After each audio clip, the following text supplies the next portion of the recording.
Chapter 4. Transcendental Knowledge.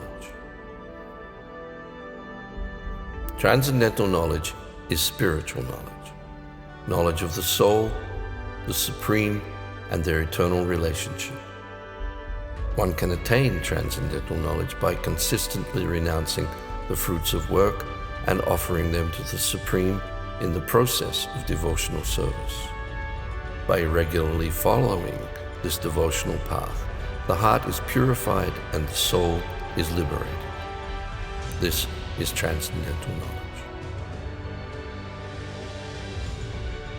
Krishna then explains that transcendental knowledge has been handed down from teacher to disciple since time immemorial.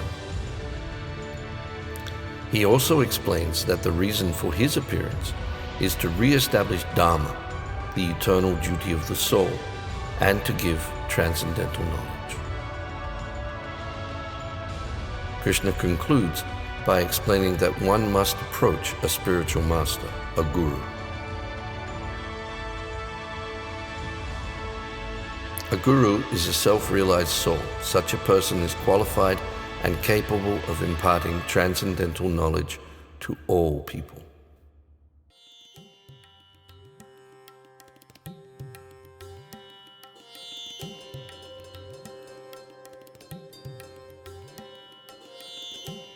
Knowledge of Krishna. Krishna explains that he first taught the science of Bhagavad Gita to the sun god Vivishvan on the sun planet many millions of years ago. Vivishvan then taught it to his son, Manu, the father of mankind. In that way, transcendental knowledge was transmitted from teacher to disciple over a very long period of time. This system for the transmission of transcendental knowledge is called a disciplic succession.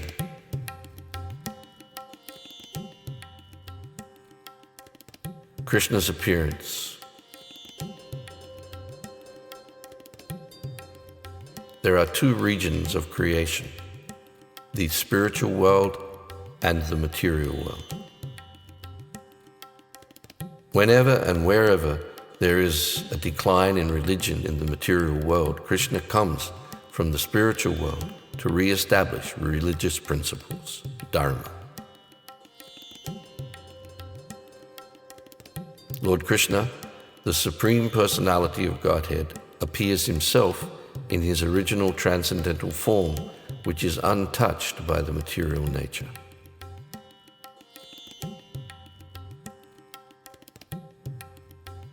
When people are able to understand the differences between the eternal, transcendental spiritual nature and the temporary material nature,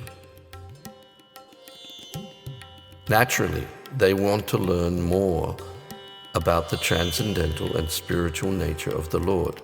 Once they understand that nature of the Lord, at the time of death, they attain the Lord's eternal abode and live with him eternally.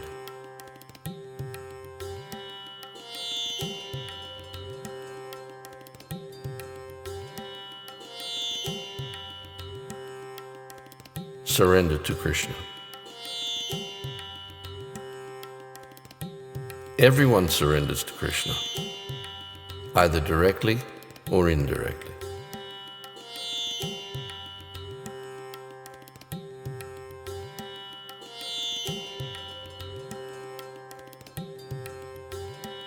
And Krishna reciprocates with everyone according to their surrender.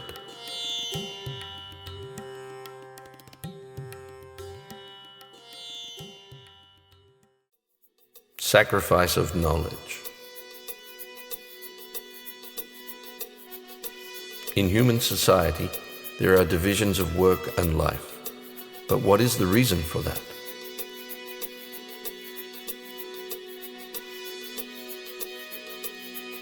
Lord Krishna wants to help people to perform their prescribed duty, so he engages them in actions best suited to their acquired mental and bodily natures. To give the right work and lifestyle to each individual, he created a system called Varnashram.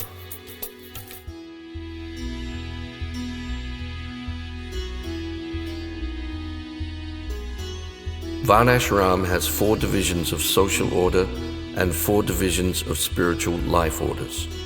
The 4 social orders are as follows. Brahmins, teachers, scholars and priests. Kshatriyas, warriors, police and administrators. Vaishyas, farmers, merchants and businessmen. Shudras, workers, artisans and craftsmen. The 4 orders of spiritual life are Brahmacharya, student life, Grihastha, married life, Sannyas, renounced life, Vanaprastha, retired life.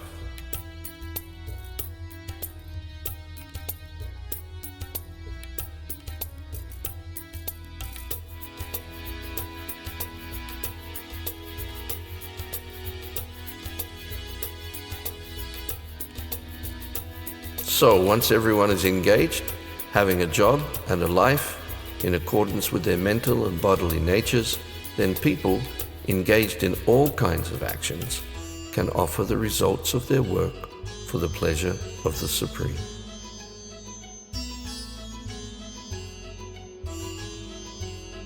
By engaging in this way, they gradually approach the Transcendental platform.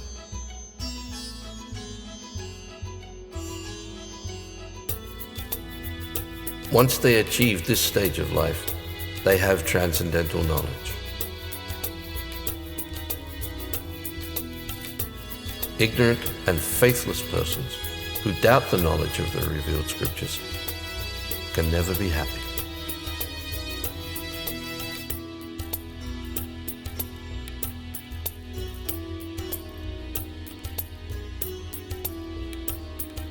Such people can never attain God consciousness.